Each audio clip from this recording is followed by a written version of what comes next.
নমস্কার বন্ধুরা, আমি বিভাস আর আপনারা দেখছেন বিভাস ব্লগস। আজকে এই ভিডিওতে আমি তোমাদেরকে দেখাবো রামকৃষ্ণ মিশন বিদ্যা মন্দিরে পিএইচডি অ্যাডমিশনের নোটিফিকেশন দিয়েছে, সেখানে তোমরা কিভাবে অ্যাপ্লাই করবে। তাদের অফিসিয়াল ওয়েবসাইটে চলে এসে এখানেই তোমরা প্রথমে দেখতে পাবে নোটিফিকেশনটি এবং অ্যাপ্লিকেশন ফর্মটি। আমি তোমাদেরকে ফার্স্টে অ্যাপ্লিকেশন ফর্মটি দেখিয়ে দিচ্ছি। এই অ্যাপ্লিকেশন ফর্মটিকে তোমাদেরকে পূরণ করতে হবে। করার পরে তাদের ঠিকানায় তোমাদেরকে নিজে গিয়ে জমা করে আসতে হবে। তাদের যে একটা সেন্টার আছে সেটা আমি এই ভিডিওতে তোমাদেরকে বলে দেবো, তো ভিডিওটি তোমরা পুরো দেখবে। অ্যাপ্লিকেশন ফর্মে যে ডিটেলসগুলো তোমাদেরকে ফিল আপ করতে হবে দেখতে পাচ্ছ এখানে। তোমার নাম ব্লক লেটার লিখতে হবে, বাবার নাম বা গার্জেনের নাম এখানে লিখতে হবে, মায়ের নাম লিখতে হবে, ডেট অফ বার্থ, রিলিজিয়ান, তারপরে ন্যাশনালিটি, ক্যাটাগরি। তো প্রথমেই বলে নিই, তোমরা যারা ফর্মটি ফিল আপ করবে তাদেরকে অবশ্যই ছেলে ক্যান্ডিডেট হতে হবে। কোনো ফিমেল ক্যান্ডিডেট এখানে এই পিএইচডি প্রোগ্রামে আবেদন করতে পারবে না। তো এখানে বাকি যে ফর্মের ডিটেলস সেটা তোমরা এখান থেকে দেখে নিতে পারবে। যদি কোথাও অসুবিধা হয় অবশ্যই কমেন্ট বক্সে কমেন্ট করবে, আমি সেখানে তোমাদেরকে বিশাল তথ্য দিয়ে সাহায্য করব। তোমরা যখন নোটিফিকেশানটিকে ক্লিক করবে তখন এরকমভাবে একটি পিডিএফ ডাউনলোড হবে, যেখানে পরিষ্কারভাবে অ্যাডভার্টাইজমেন্টের ডিটেলস দেওয়া আছে। যে দুটি সাবজেক্টে এখানে পিএইচডি প্রোগ্রামের নোটিফিকেশান দিয়েছে তার মধ্যে ডিপার্টমেন্ট হচ্ছে ফিলোজফি এবং কম্পিউটার সায়েন্স। এখানে মেল ক্যান্ডিডেটরা আবেদন করতে পারবে।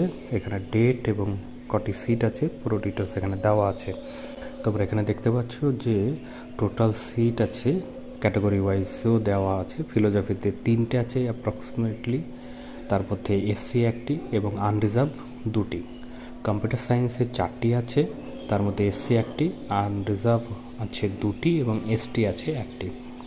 এখানে যে ডেট এবং টাইমের মধ্যে তোমাদেরকে অ্যাপ্লিকেশন ফর্মটি জমা করতে হবে সেটা দেওয়া আছে। ফিলোজফিতে 1 তারিখ থেকে শুরু হয়ে 30শে জুন পর্যন্ত এবং কম্পিউটার সায়েন্সেও 1 তারিখ থেকে 30শে জুন পর্যন্ত তোমরা এই অ্যাপ্লিকেশন ফর্মটিকে সাবমিশন করতে পারবে। অ্যাপ্লিকেশন ফর্মটিকে তোমাদের জমা করার সময় 11টা থেকে 4টে পর্যন্ত, সেটাও রবিবার এবং অন্যান্য হলিডে বাদে। এখানে বলেছি যে অ্যাপ্লিকেশন ফর্মটি আমি তোমাদেরকে যেটা দেখিয়েছি সেটা তোমরা তাদের অফিসিয়াল ওয়েবসাইটেই পেয়ে যাবে, এবং যে অ্যাপ্লিকেশন ফি তোমাদেরকে দিতে হবে সেটা অবশ্যই অফলাইন মোডে এবং ক্যাশে। তো তার জন্য তোমাদের যেটা অ্যাপ্লিকেশান ফিস ধার্য করেছে সেটা হচ্ছে আনরিজার্ভ ক্যাটাগরিতে হলে 2000 টাকা এবং এসসি এসটি ক্যাটাগরি হলে 1800 টাকা তোমাদেরকে পে করতে হবে।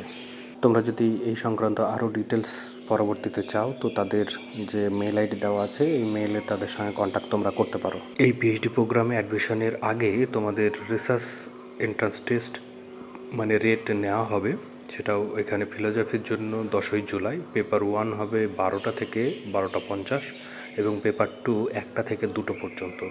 কম্পিউটার সায়েন্সের ক্ষেত্রে 12ই জুলাই হবে, সেটা পেপার 1 12টা থেকে 12টা 50 এবং পেপার 2 1টা থেকে 2টো।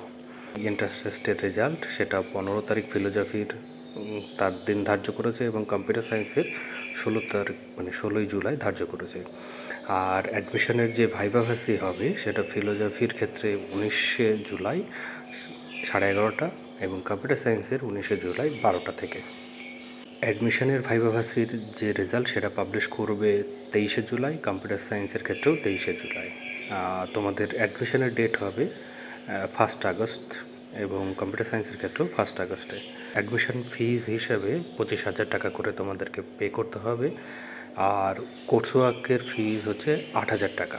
ভাইভা ভার্সিটিতে যাওয়ার আগে তোমাদের গুগল ফর্মে একটা সিনপসিসের সফট কপি সাবমিশন করতে হবে। তার লাস্ট ডেট হচ্ছে 10ই জুলাই ফিলোজফির ক্ষেত্রে, কম্পিউটারের ক্ষেত্রেও 10ই জুলাই।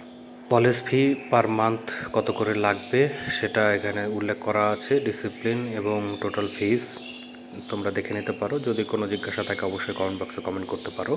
তো এখানে অ্যাপ্লাই করার জন্য যে এলিজিবিলিটি লাগবে 55% মার্কস লাগবে মাস্টার ডিগ্রিতে কোনো ইউজিসি রেকগনাইজ ইউনিভার্সিটি বা ইনস্টিটিউশন থেকে। 5% রিল্যাক্সেশন পাবে যারা রিজার্ভ ক্যাটাগরিতে বিলং করে। যে স্পেশালাইজেশন এরিয়া দরকার তোমাদেরকে এই পিএইচডি প্রোগ্রামে জয়েন হওয়ার জন্য, তার মধ্যে ফিলোজফির ক্ষেত্রে দেখতে পাচ্ছ এখানে Vedanta, contemporary Indian philosophy and Indian ethics. আর কম্পিউটার সায়েন্সের ক্ষেত্রে AI, ML, federated learning, cyber security, simulation based electronics and optical devices, data and communication society, এইরকম এরিয়া বেসের যদি তোমরা ইন্টারেস্টেড থাকো তাহলে তোমরা অ্যাপ্লাই করতে পারবে।